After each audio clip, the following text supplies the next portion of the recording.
But we begin with breaking news in Florida. Police say there is a warrant out for the arrest of Robert Kraft, the owner of the Super Bowl champions, the New England Patriots. Authorities say he has been charged with 2 counts of soliciting sex at a day spa in Jupiter. The bombshell was dropped at a police press conference last hour.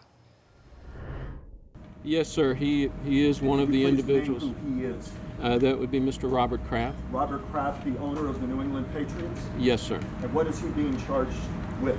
He's being charged with the same offenses as the others, and that is soliciting another to commit prostitution. A spokesperson for the Patriots owner issued this statement. We categorically deny that Mr. Kraft engaged in any illegal activity. Because it is a judicial matter, we will not be commenting further. We have reporter Anthony Costura from our affiliate WPBF. He was at that police conference. We have Boston Globe senior NFL writer Ben Volin and former federal prosecutor Laura Coates with us. Anthony, this was part of a police sting, so there were a number of people who were netted in this. Tell us more about it. Yeah, really, this stems from a months-long investigation here in South Florida that stemmed back actually over the summer.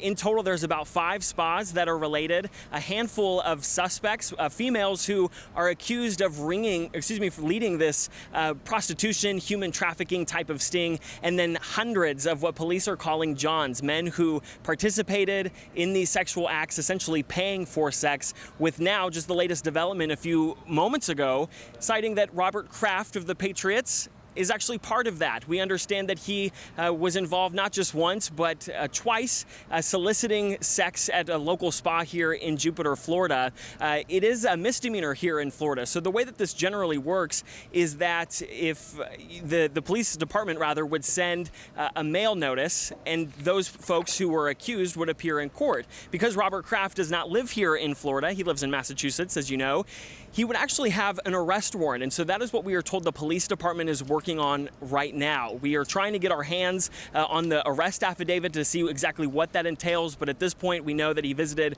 2 times. Police have not been crystal clear in terms of the time frame, but we know that they started surveillance at that one specific spa back in January. And in a 1-week period, we understand that there was about 100 men who visited in that time frame. And so it's safe to say that it probably would be sometime in that time frame since they started the surveillance. The way that this investigation really started back in the summer was a tip to the health department from customers at these illicit spas here in South Florida saying that these workers would be soliciting sex. And so the health department went in, they installed video cameras, they pulled a trash pool here. And so from that trash pool, they had shredded pieces of paper. They pieced it together. They found names and dates, sexual services that were provided, as well as how they paid. And so we're trying to figure out if Robert Kraft is listed on one of those pieces of papers that investigators eventually pieced together, or if it's the surveillance video.